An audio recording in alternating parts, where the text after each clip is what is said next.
gypsy moon, I wandered near and far, looking for the mystery beneath the northern star, looking for the pot of gold at the rainbow's end, hoping that I find it soon beneath the gypsy moon. This is Jan Lewis welcoming my guest today. We have from Cambridge, Massachusetts, an author I hadn't met before. I hadn't read her book before, so this is going to be an extra fun for me, especially. Carolyn Wilkins, and she is an author. She wrote Melody for Murder, a Bertie Bigelow mystery. If we can zero in on this, that is a piano key. Yes, it is. Now, did you choose this? Yes, I did.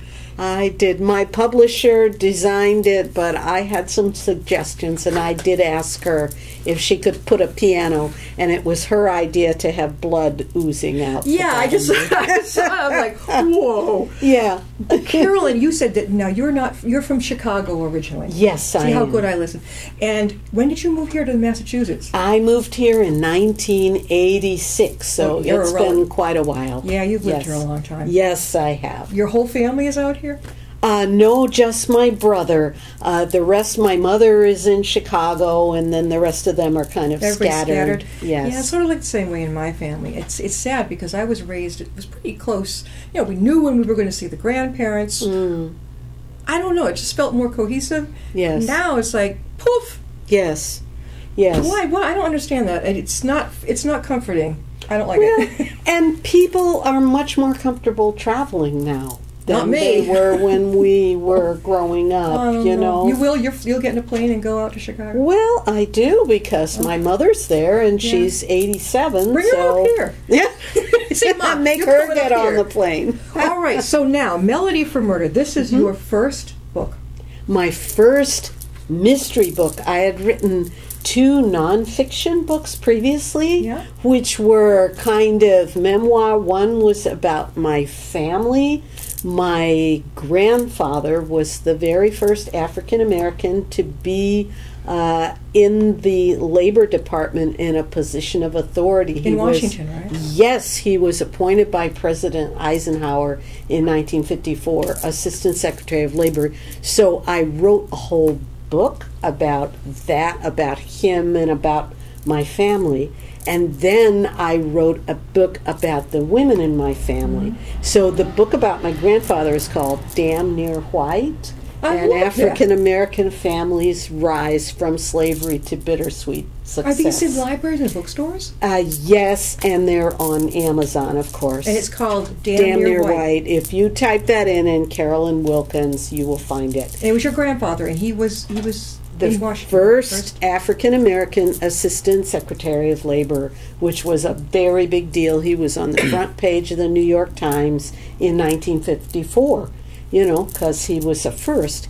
And then my second nonfiction book is called They Raised Me Up, and it's about my grandmother and great-grandmother who made this long trek from a teeny-weeny town in Alabama up north through a number of cities, and their adventures along the way, and both of them were musicians. And then my mother's a musician, and I'm a musician, so it was sort of, I play the piano. Oh, no, right on the cover of her book? Yes. So all of this inspired me to write a mystery. Our whole family, we love mysteries, right? We love reading them. We love solving them. I grew up as a kid watching Perry Mason and Murder, She Wrote. And my mother loved that one. Murder, She Wrote. I like Criminal Minds is pretty good. Yeah, they're it's all gory those. though.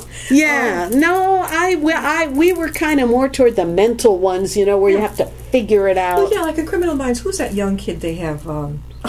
He's supposed to be a genius. He's like 24 years old. Oh, I know who you mean. He's my favorite. That kid is like... Yeah, no, it's fun, you know, and mysteries are fun. So I grew up hooked on mysteries, right? And I decided, hey, let's see if, having written 2 nonfiction books, now wouldn't it be fun to do fiction, to do something? I love reading them. Let's see if I can write one. So this is how this book came about. Briefly, don't give away the farm here. What is this about? Okay.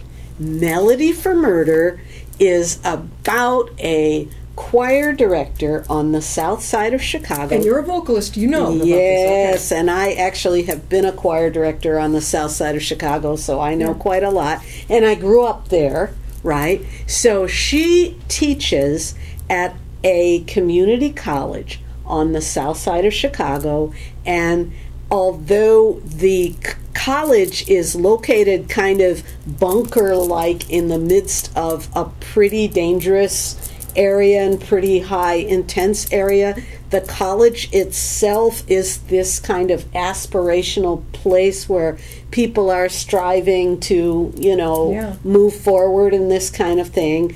And she's surrounded by kind of her friends who are other teachers in the college and stuff like that. And she directs the choir there, which she loves. But she's had some tragedy in her life because her husband of 10 years, and she was very mad for him, he has been killed by a hit-and-run driver. And so she's a recent widow, much younger than she expected to be a widow. She's in her, I call her 40-ish, and she's still kind of mourning her husband and the loss of her husband. And so outside of her job, she doesn't have a whole lot. She kind of goes home and eats microwave food and sits in front of the TV and stuff. And the story opens when she is sitting with her best friend, Ellen, who also teaches at the college. Ellen is the English teacher at the college. And Ellen is kind of trying to console her and get her to kind of go out. But Bertie is also devastated when they meet in this first scene because her very favorite student, who she has nurtured from non-speaking, non-functional, whatever, he has become autistic, on a form of autism. Well, he's been very, he's a damaged kid. He's been through a lot, and she's kind of, remember, it's kind of a school in the middle of a very economically depressed situation, and she's been kind of nurturing him, and he's become the star of the choir. He's a great singer. He's got prospects. He's, and for completely inexplicable reasons, he has chosen to totally destroy their Christmas concert that would just happen. And she has no clue about this, right? She doesn't know why. Yeah. She experienced the disaster, and she describes the disaster to her girlfriend Ellen, and she's, oh my gosh, she's been afraid to even come on campus. She knows her boss is going to be mad, everybody's going to be mad. The concert was a near riot because of this kid, but she doesn't know why he did it, and she's very upset about it, and she's very lonely because of her husband's situation. So those are kind of the things that propel the beginning of the story. She's on a quest for two things. One, to find out why this kid, LaShawn Thomas, previously an angel, has suddenly turned to create a problem. And if you've ever been a teacher or a thing like that, you know how a student who you've trusted who betrays your trust is a really bad. So she's on a mission to figure out that problem, and at the same time her friend Ellen is trying to talk her into accepting a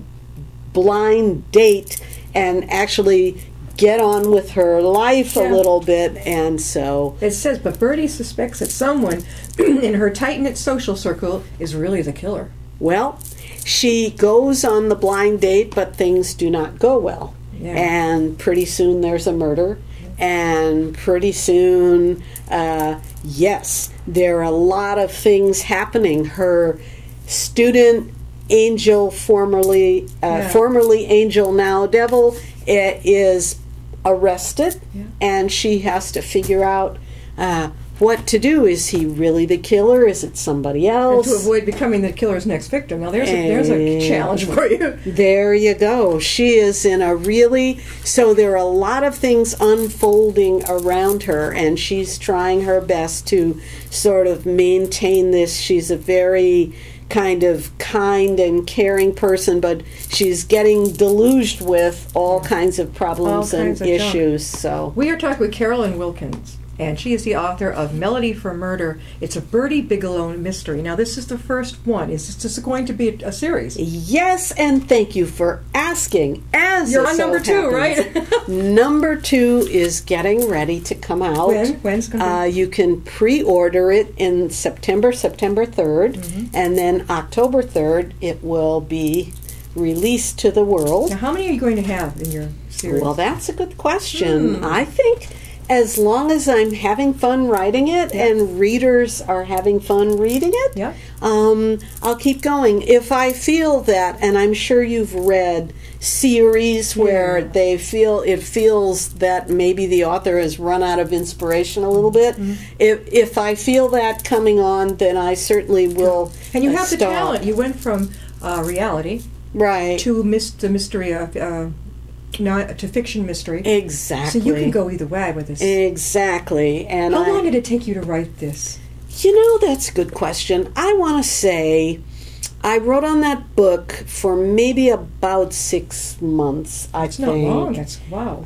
But the caveat there is that the idea was percolating in my mind for a long time before, because, like I said, I love mysteries, and having been a choir director and all that, and I always play the piano. Yes, and you sing. Yes. Is there anything you don't do? Well, several things, but I thought, wouldn't it be fun to, first of all, have a story set on the south side of Chicago where I grew up.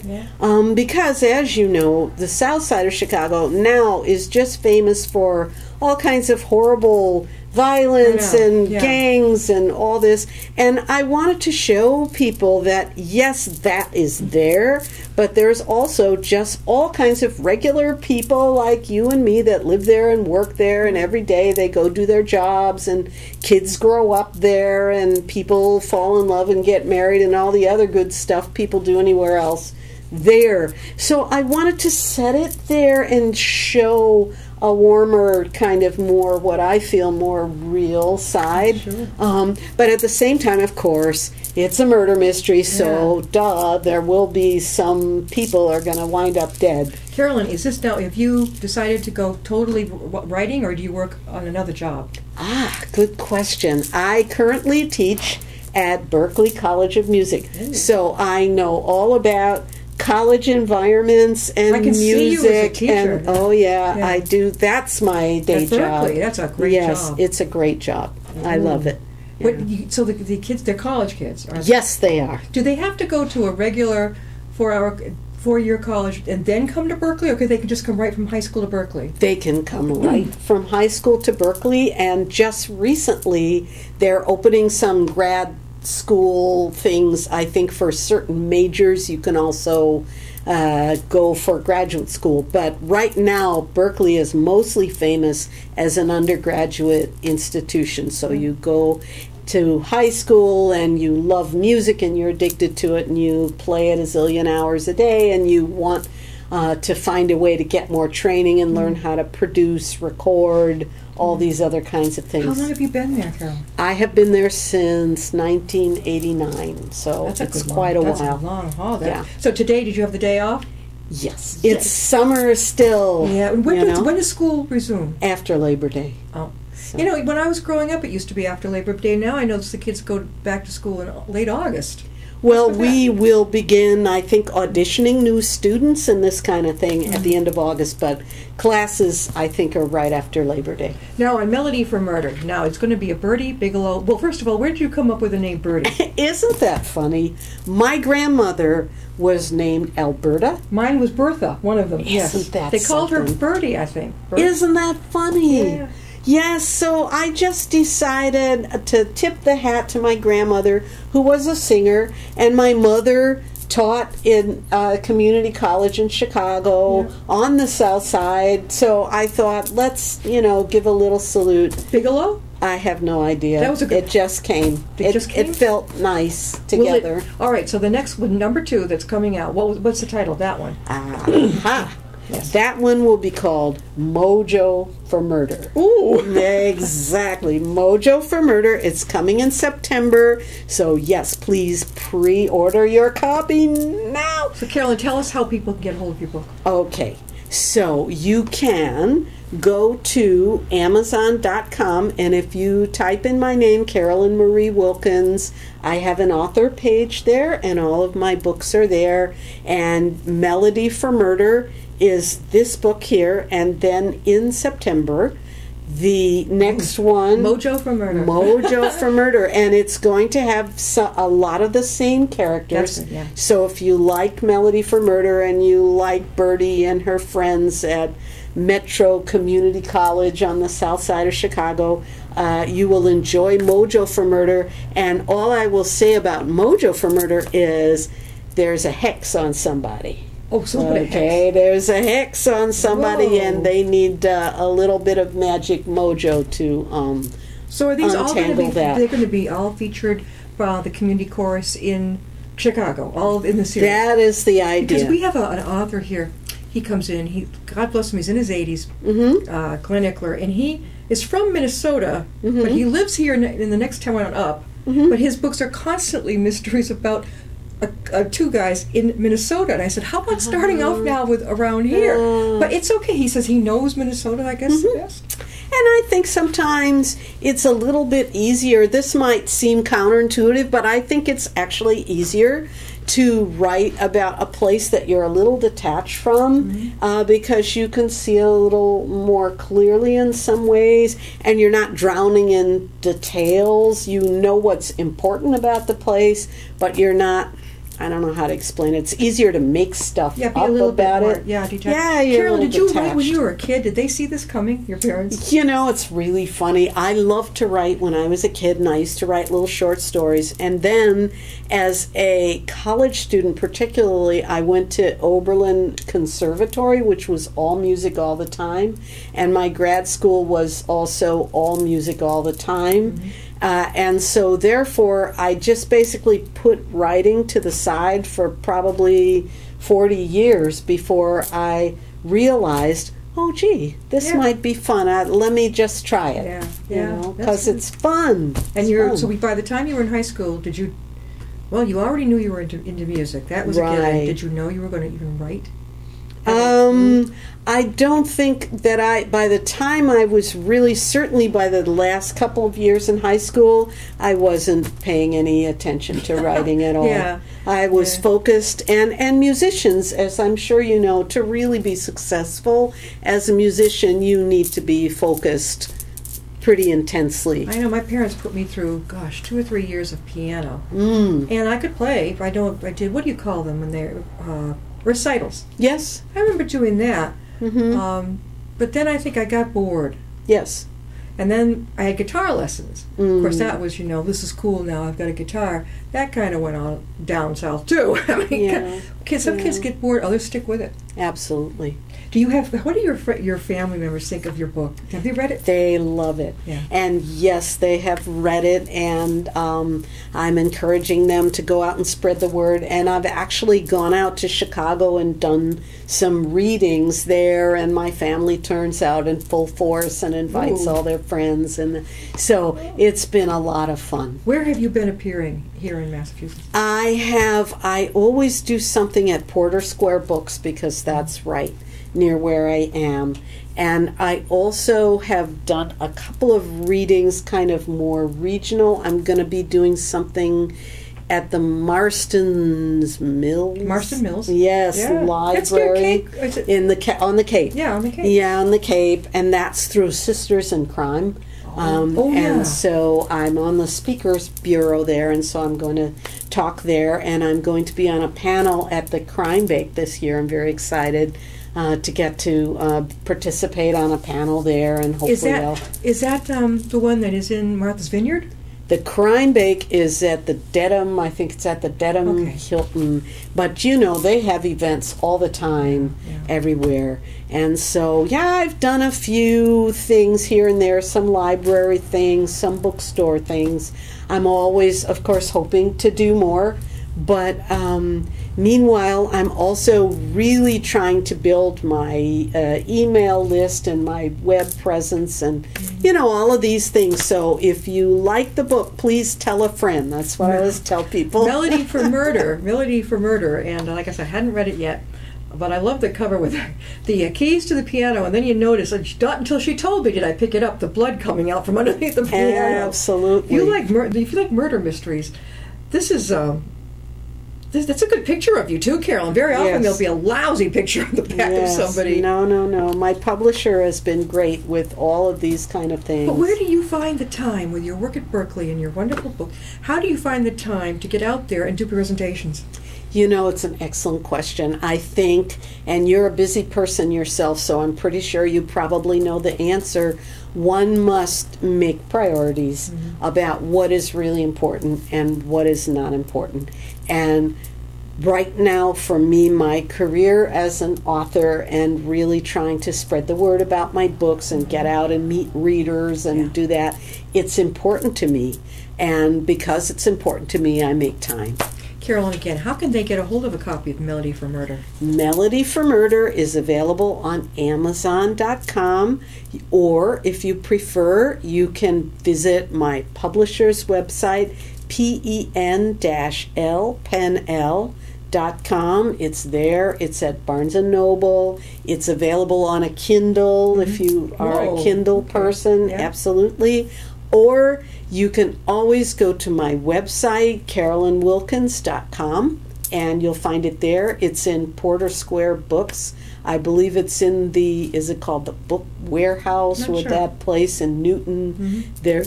It's there. But the most easy way is to go to Amazon and get it. Now, you said you belong to the group Sisters in Crime. Yes. Now that's based up near where you are, near Cambridge. Yes. Now we had, sitting right there yesterday, we had a woman who came all the way up from I think not far from, the Hartford, Connecticut area. The Connecticut Sisters in Crime. Do you know them? Each state has their own kind of branch. Yeah. And then I think that this Crime Bake is a regional thing. I love that. And then, of course, they have a national thing. I mean, it's quite a large organization.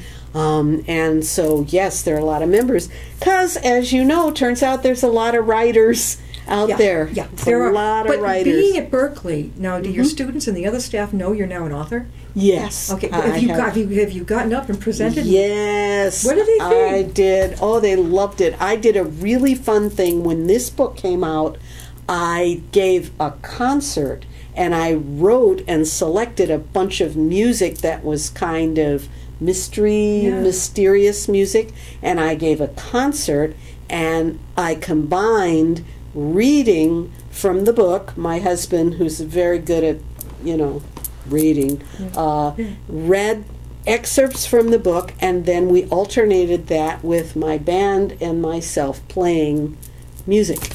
So it was reading music. What a way to get them interested in the story. Absolutely. And then, of course, we sold books, and people loved it. What do you think now on the next one? It's already almost ready to come out. Yes. We get you back on. Let's see. Yes. It's coming out next month, which is September. Right. Get you on in this fall coming up. Yeah, definitely. Yes. So people can know that there is now the next sequel. I don't want to say trilogy. That's cutting it short. Just say in the series. Yes, right? Absolutely. Step was by it harder step. to write the next one, or was it easier to write? This actually, Mojo, I think was kind of difficult to write. Was it? Yeah. Because I felt that it had to live up to, writing the first one, you're free.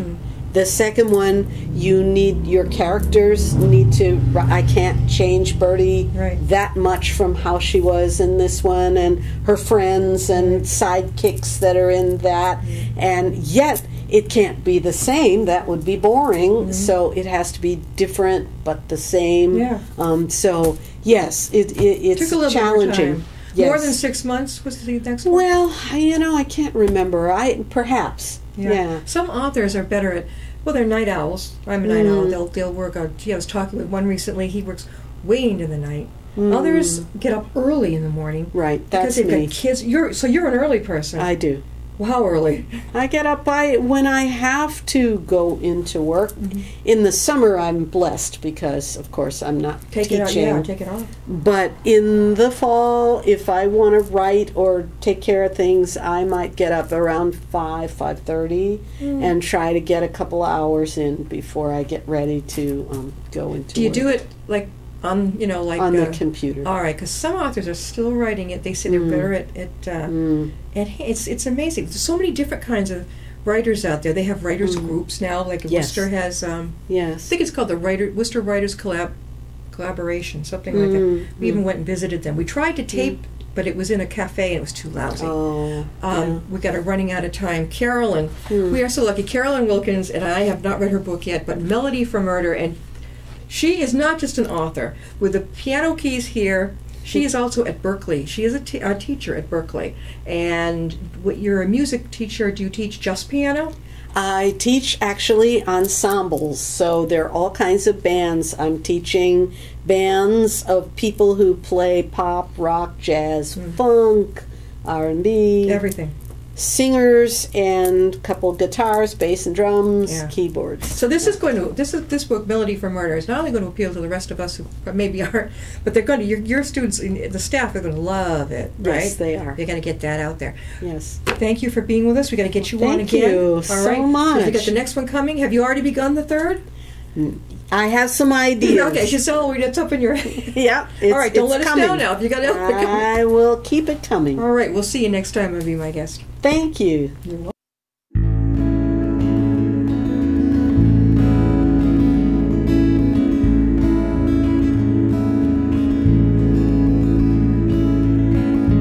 Riding on a shooting star, heading out toward a dream. Tomorrow's even closer than it seems.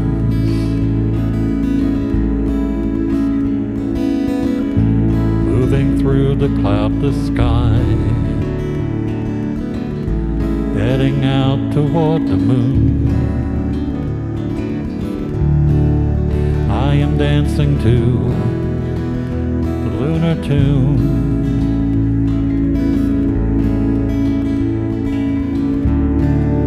Life goes by so quickly, time just slips away. But tomorrow brings a brighter day.